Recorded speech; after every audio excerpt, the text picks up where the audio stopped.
Então, olha, no futuro, né, considerando o Êxodo, no futuro, bem depois, quando Jesus ele celebrou a última Páscoa, ele mudou completamente esses símbolos ritualísticos da ceia. A ceia, a Páscoa, a gente entende como aquele Pêssar, porque até chegar em Jesus, a Páscoa, uma vez por ano, era comemorada como memorial, assim como o Senhor mandou que fosse comemorado uma vez por ano. O memorial da Páscoa era lembrar a vitória, a saída, o livramento do Egito quando o anjo da morte passou pelas casas.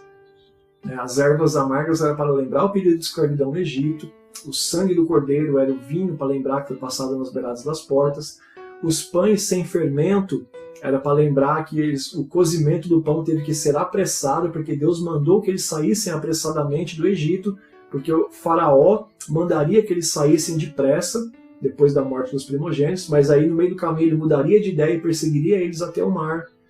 Então, o símbolo da Páscoa é esse, são os símbolos da Páscoa. O pão sem fermento, cozido rápido, as ervas amargas, o vinho, tá? Que era o sangue do cordeiro, aquela coisa toda. Então Jesus ele pega tudo isso daí e na última Páscoa ele muda. E aqui você precisa de uma prova de fé e confiança dos discípulos para com Jesus. Porque na cultura judaica você não pode tocar em sangue de morto e não pode tocar em corpo de morto. E aí Jesus pega o sangue e fala, esse é o meu sangue, fazeis todas as vezes que beberdes em memória de mim. E aí ele pega o pão, divide o pão, dá graças e fala, esse é o meu corpo que é partido por vós. Ele estava mandando eles tocar no sangue de um morto, espiritualmente falando, né? Jesus morreria por eles, e no corpo de um morto que seria entregue por eles. Então veja que Jesus aqui ele está sendo extremamente controverso, polêmico na sua última Páscoa. Mas ele muda os símbolos ritualísticos aqui. Agora não teria mais travessia do Mar Vermelho, não tinha anjo da morte e não tinha sangue nas portas das casas. Então Jesus está mudando. Por isso que a partir desse momento agora ele fala, este é o cálice da nova aliança, este é o pão da nova aliança, que era a memória do sacrifício definitivo do Cordeiro. Então o pão e o suco da vide passaram a ser selos, que era o sangue nos umbrais das nossas moradas. Né? Os tefilins da lei do Senhor, na fronte e na mão, eles eram agora ceia. Então, resumidamente, sim, eu entendo que a ceia do Senhor é o selo dos santos desde Jesus. Então, olha essa ordem cronológica. Você tem ali a 10ª praga.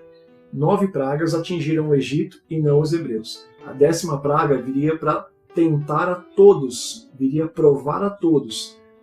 Os hebreus eles escapariam da 10ª praga se fossem obedientes, se sacrificassem o cordeiro, celebrassem a Páscoa e passassem o sangue nos umbrais.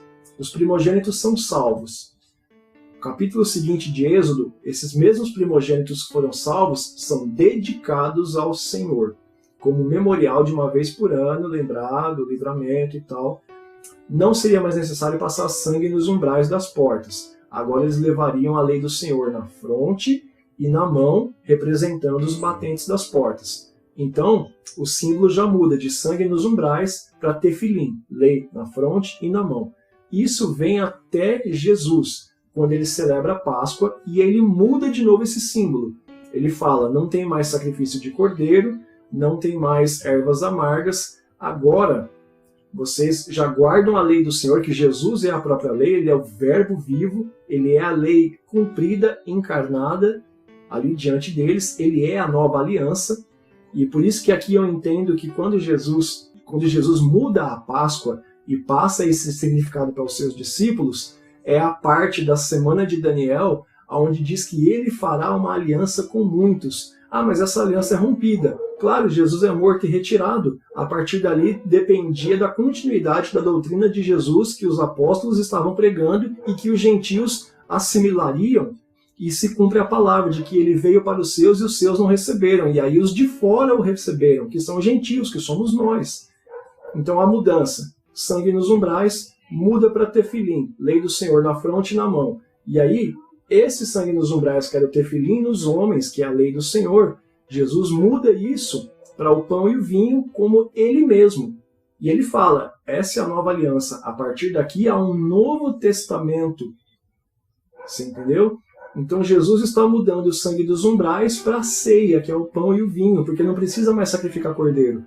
Tanto os judeus que não receberam a Jesus e não aceitaram essa nova Páscoa foram punidos por Deus, que o templo foi destruído no ano 70 e desde então eles não podem mais subir ao templo para sacrificar o cordeiro e comemorar sua Páscoa no templo, porque aonde era o templo, hoje está construído o Domo da Rocha, que é propriedade islâmica. Porque era para encerrar o sacrifício. Quando fala na semana de Daniel que ele faria cessar o sacrifício contínuo, é porque não tinha mais sacrifício no templo. Você entendeu como que tudo casa? Por isso que eu entendo que a última semana de Daniel, ela não é a grande tribulação, mas é quando Jesus é batizado até a conversão do primeiro gentio, após Jesus ser morto no meio, né, que ele é retirado no meio dos primeiros 3 anos e meio dos 7 anos. Então Jesus aqui está mudando. O selo agora que protege da 10ª praga não é mais o sangue nos umbrais, é a ceia do Senhor.